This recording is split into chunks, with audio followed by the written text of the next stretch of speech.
कभी कभी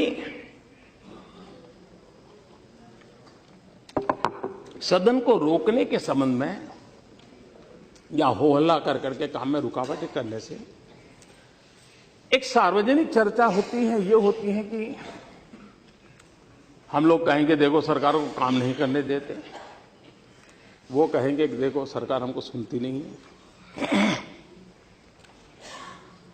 किसी को लगता है देखो हमने दिखा दी हमारी ताकत, भले हम कम हैं लेकिन हम, ये सब चल रहा है। लेकिन एक और बात है जिस पर ध्यान देने की आवश्यकता है, ये सदन क्यों नहीं चलने दिया जाता है? इसलिए नहीं कि सरकार के प्रति रोष है, एक इंफीरियरिटी कॉम्प्लेक्स के कारण नहीं चलने दिया जाता, क्योंकि विपक्ष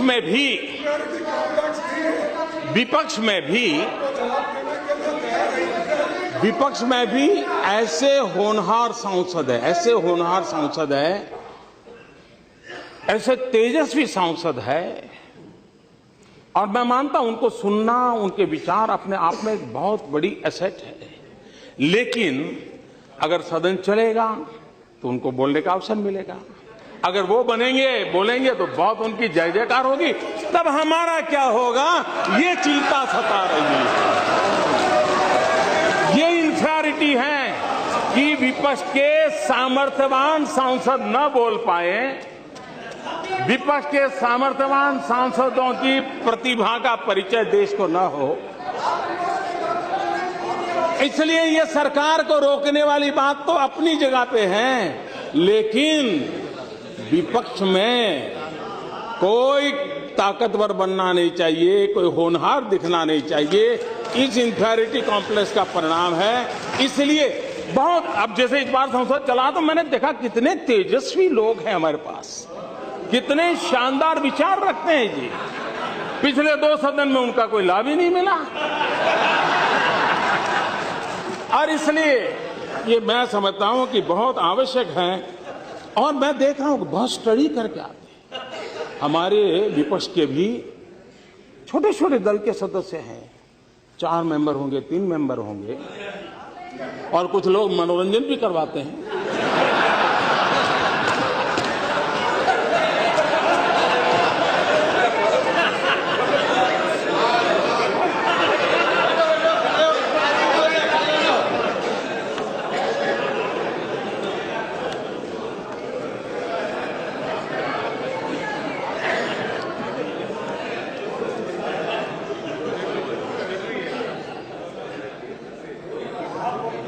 मेरे मन में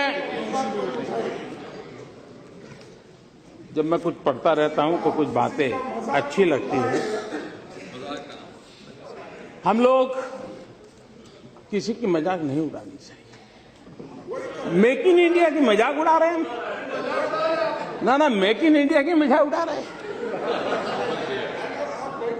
ये मेक इन इंडिया देश के लिए है।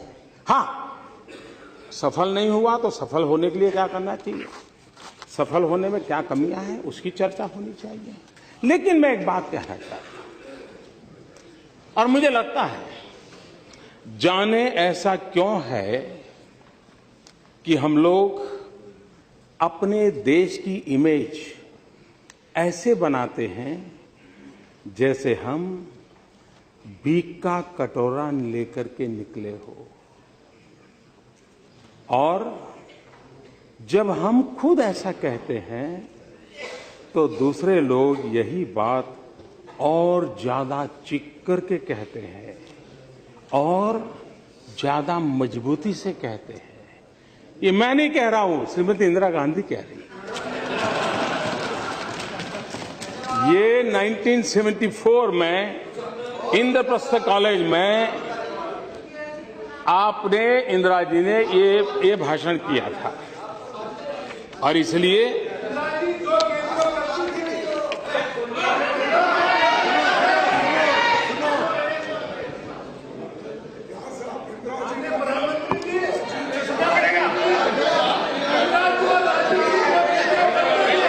ये भी बात है कि हम कोई भी नई योजना लाए, नई तरीके से लाए, तो कुछ लोगों को उम्र तो बढ़ती है लेकिन समझ नहीं बढ़ती है, तो समझने में बड़ी देर लगती है। कुछ लोगों का ऐसा रहता है और इसलिए चीजें समझने में बड़ा समय जाता है। कुछ लोग तो समय बीतने के बाद भी चीजें समझ नहीं पाते और इसलिए अच्छा लगता है विरोध करें, तो वो विरोध करना अपना तरीका ढूंढते रहते हैं। और इसलिए मैं एक पीड़ा कहना चाहता हूं। हमारे देश में बहुत सी दिक्कतें हैं, ज्यादातर ऐसी है जो बहुत पुरानी है। गरीबी, पिछड़ापन, अंधविश्वास, कुछ गलत परंपराएं, कुछ समस्याएं विकास और तरक्की के साथ भी आई हैं। लेकिन इस देश की सबसे बड़ी चुनौती है तेजी से हो रहे बदलाव का विरोध।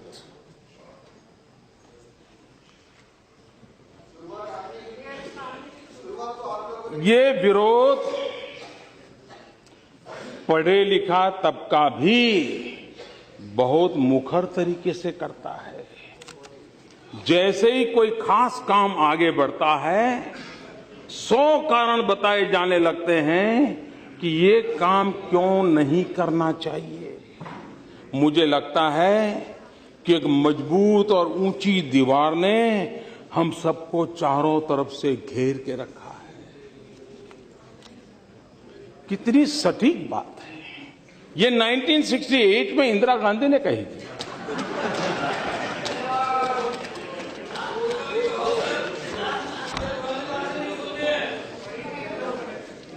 यहां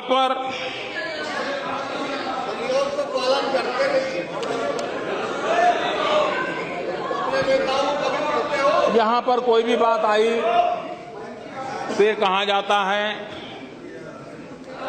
कि ये तो हमारे समय का है, ये तो हमारी देन है।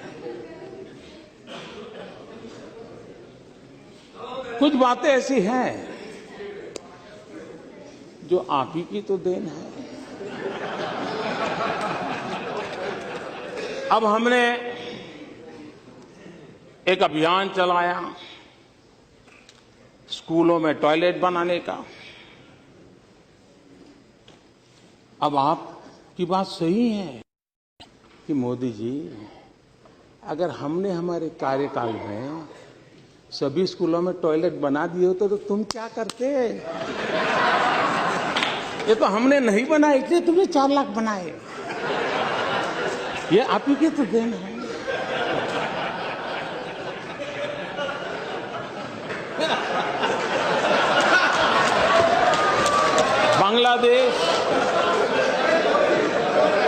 बांग्लादेश की सीमा का विवाद, इतने दशकों के बाद बांग्लादेश सीमा का विवाद सुलझा। आप कह सकते हैं देखो, हमने अगर हमारे कार्यकाल में कर दिया होता तो मोदी तुम्हारा अचीवमेंट कहां होता है? ये तो तुम्हारे लिए हमने छोड़ के गए थे, आप ही की तो देन है। अब आप ही की तो देन है। 18,000 गांव, 18,000 गांव आजादी के इतने सालों बाद अंधेरे में डूबे हुए हो, और अगर हम उन गांवों में बिजली पहुंचाए तो आप गर्व से कह सकते हो कि मोदी जी ये 18,000 हमने, हमारी तो देन है, तभी तो आप कर रहे हो। और इसलिए ये आप ही की देन है, इसका मैं कोई इनकार नहीं कर सकता। 60 साल के आपके ही कारोबार का ये परिणाम है, इसका कोई इनकार नहीं कर सकता है। और इसलिए कभी कभी बड़े गर्व के साथ मनरेगा की चर्चा होती है। मनरेगा की चर्चा होती है। ज्ञान देने की जरूरत नहीं है। मैं जरा कहना चाहता हूं, इसका इतिहास 50 साल पुराना है, लेकिन उसके पहले भी राजे रजवाड़ों के जमाने में भी ऐसी कुछ न कुछ बातें चलती थी। आप देखिए 1972 महाराष्ट्र की रोजगार गारंटी योजना 1972 में आई। 1980 में national rural employment programme NREP in 1980 में उसका रिकार्नेशन हुआ। 1983 में rural landless employment guarantee programme RLEGP ग्रामीण भूमिहीन रोजगार गारंटी कार्यक्रम आया। ये सब इनकारनेशन होते गए, योजनाओं का पुनर्जन्म होता गया। उसके बाद 1989 में जवाहर रोजगार योजना JRY, ये मनरेगा का पिछले जन्म का नाम है। लेकिन मैं हैरान हूं, बाद में जवाहरलाल जी का नाम निकाल दिया गया और किसी और ने नहीं निकाला, उसी दल ने निकाला जो हमें कोसते रहते हैं। उसके बाद 1993 एम्प्लॉयमेंट एश्योरेंस स्कीम EAS सुनिश्चित रोजगार योजना ये आया। उसके बाद वाजपेयी जी की सरकार आई, तो उस समय इन सभी योजनाओं में से जो भी अच्छा था ले लेकर के संपूर्ण ग्रामीण रोजगार योजना SGRY ये शुरू हुआ। 2004 में फिर उसमें इनकारनेशन हुआ। National food for work programme, काम के बदले अनाज का राष्ट्रीय कार्यक्रम आया। और उसके बाद इसने नया रूप 2006 में लिया मनरेगा। और इसलिए पहले नरेगा और फिर कुछ एक नया ज्ञान हुआ तो फिर वो मनरेगा हुआ। तो ये गरीबों की भलाई के लिए कुछ न कुछ योजनाएं लगातार चलती रही है। ये बात सही है कि आप बड़े सीना तान करके कह सकते हो कि मोदी जी चुनाव में भाषण करना अलग चीज है, तुम कहते हो गरीबी हटाओगे, लेकिन तुम्हें मालूम नहीं हम कौन है। अरे हमने गरीबी की जड़ें इतनी जमा दी हैं, इतनी जमा दी है। मोदी तुम उखड़ जाओगे लेकिन इसे उखाड़ नहीं पाओगे। ये बात सही है कि मुझे यहां आने के बाद पता चला कि इतनी जड़ें जमाई हैं आपने, इतनी जड़ें जमाई हैं आपने। और इसलिए मैंने पिछली बार भी कहा था, इस बात का कोई इनकार नहीं करेगा कि इस देश के 60 साल के कार्यकाल में अगर हम गरीबों का भला कर पाए होते तो आज मेरे देश के गरीबों को मिट्टी उठाने के लिए गड्ढा खोदने के लिए मजबूर नहीं होना पड़ा। ये हमारा सफलता का स्मारक नहीं है, ये हम सबको स्वीकार करना होगा। और इसलिए